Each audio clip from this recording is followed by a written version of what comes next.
It's been series of highlights, even from when I resumed office. I mean, needless to say that it's been highlights of several activities. Yes, we've had outbreaks of diseases, from Lassa to cholera, and then now gradually in sub-Saharan Africa, especially in the western part of Africa, the mpox. Coming down to Kogi State, what matters most is your outbreak response and preparedness, which in the health in Kogi State, through the support of COPREP, which is COVID-19 preparedness project, where we've trained several health workers, basically equipping them with how to respond to public health emergencies. So it was general training we had across the entire state. And it wasn't generally in preparation for any outbreak. So when we're faced with Lassa, it wasn't strange because Lassa is almost an yearly outbreak. The Kogi State was able to respond appropriately, and we kept the cases at low. From Lassa, because generally, yearly, it's usually a Lassa outbreak plus X. So the X here can be 1, 2, or more. And after Lassa outbreak, we had cholera, which usually follows rainy season because of flood or excessive surface water. It wasn't strange to us again because our preparedness and response action in Kogi State, I can say to a large extent that it's top-notch. We swing to action from the urban places to rural communities. We have our healthcare workers. We relate with the traditional rulers, the community leaders, the traditional town announcers. We trained all of them on how to identify some of those threats and report appropriately to necessary authorities, or even the suspected person present to healthcare facility. So for outbreak, we're doing a lot. We have done a lot. We're doing a lot. And the state is almost always ready to handle any outbreak of public health importance.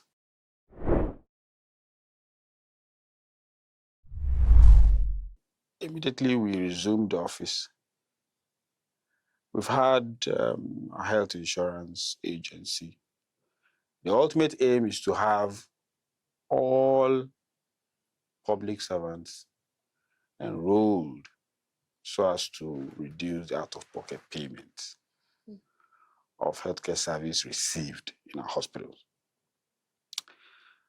So we're able to launch immediately within the first few weeks of our resumption in office. We're able to launch the formal sector health plan, meaning state civil service workforce. We're able to officially enroll. We enrolled about 3,000 of them, which is 3,000 with the spouse and 4 dependents of less than 18. So you can imagine the ripple effect of that number if you enrolled at 3,000 civil servants. If you add their spouse and maximum 4 dependent, you can see the number. And we didn't just stop there. It took time to get them convinced to come into the scheme. So the civil servant under state, they're enrolled now with their dependents, still on health insurance. In the previous administration of the leader of the state, Yahya Bello, initiated a vulnerable health insurance plan tagged Bello Care. This is where the state provides the premium for vulnerable groups. And there we have about 10,000 enrollees. So it's an annual subscription by the government. So when the government of Alhaji Ahmed Usman Ododo came in, graciously approved the continuation of that system because the government of continuity. So we have that also on board at the Health Insurance Agency to give quality healthcare service delivery to the people at no cost. How health insurance works is hospitals that can give the services that are acknowledged by the Health Insurance Agency get accredited by this agency. For instance, in Lokoja, there are specialist hospital in Lokoja. It's an accredited center. Okay. And some other government hospital, they are accredited center. So that if one is enrolled as a beneficiary under below care, you go to these accredited centers of your choice, because at the time of enrollment, you're going to choose which facility. You're going to have the list of accredited center. Okay. So you can choose the one that is closest to you, okay, or your choice. And then that's where you receive your care.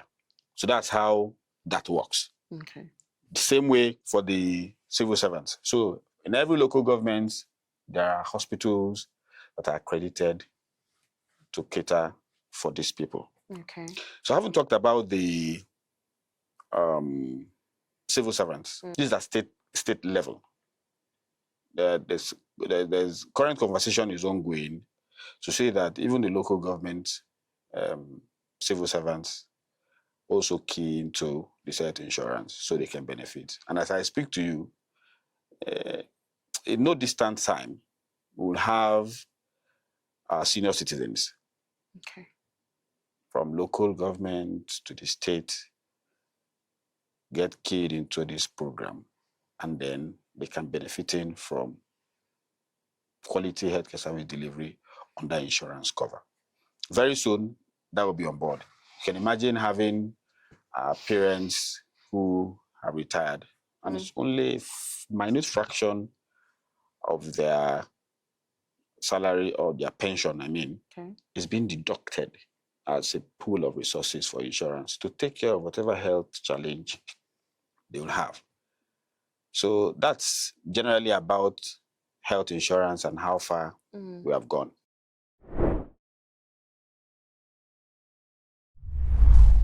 When we resumed office, we knew that we needed to take healthcare service delivery down to the people. How do we do that? We need to ensure we have a working primary healthcare system.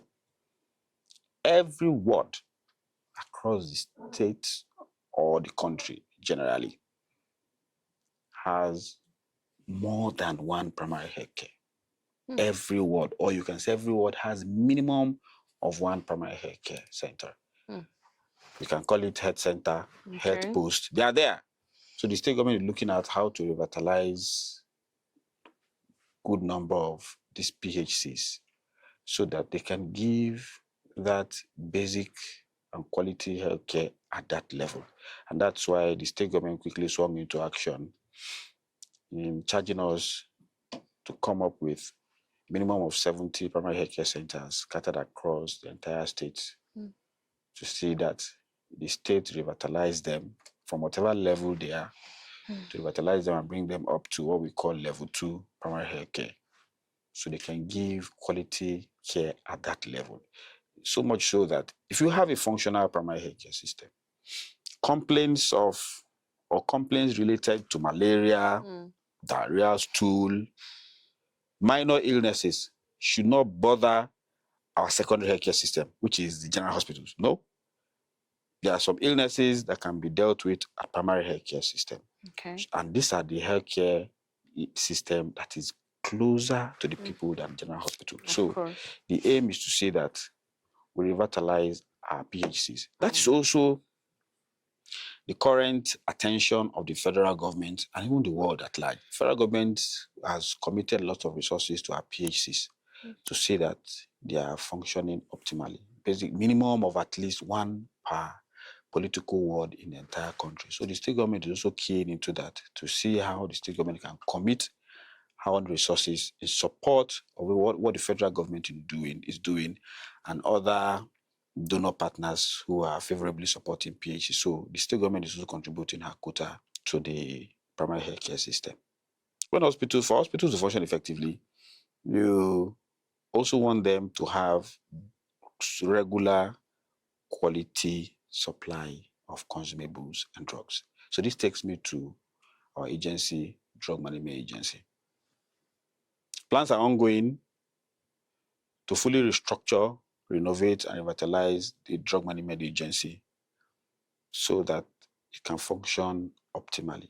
The responsibility is to make available quality drugs for hospitals in the state. So plans are ongoing to revitalize the place. Quote and unquote, it's serving like a warehouse of drugs and hospital consumables that public hospitals and even interested private hospitals can come there and get their drugs at cheaper rates. Okay. We've had several campaigns on how to see that we give quality healthcare service delivery to the people. We've said much about primary healthcare system. Yes, you also want to talk about the secondary healthcare system, which is the general hospitals and cottage hospitals. If you're paying attention on the primary care system, when there are cases they cannot manage, they do upward referral. Where do they refer to? A secondary care system. So hopefully plans are ongoing as well, that by next year, having done a lot in primary care system, by next year, we're going to focus our attention on our general hospitals and cottage hospitals to have at least one functional general hospital. When I mean functional, I mean it in its entirety. A functional general hospital in every local government. Okay. So that these PHCs, when they have cases, they have the nearest general hospital that they can refer to before we can even be talking about the tertiary hospitals, where we have the specialist hospital in Lokoja, that is Kogi West, the Prince Albert Audu Teaching University, the Prince Albert Audu University Teaching Hospital in Ayimba, that's Kogi East, and the reference hospital in Okene, that's Kogi Central. So meaning we have one tertiary healthcare facility per senatorial district. So from the PHCs, if they need to refer, they refer upward to the secondary facility, which is general hospital. And if general hospital feels they need to refer upward, you have one tertiary hospital in your senatorial district that you can refer to. Okay. So that by the time we're done with all this, you will need to be referring a patient from one senatorial district across to the next. So ultimately, the aim is to take quality service delivery in terms of health closer to the people.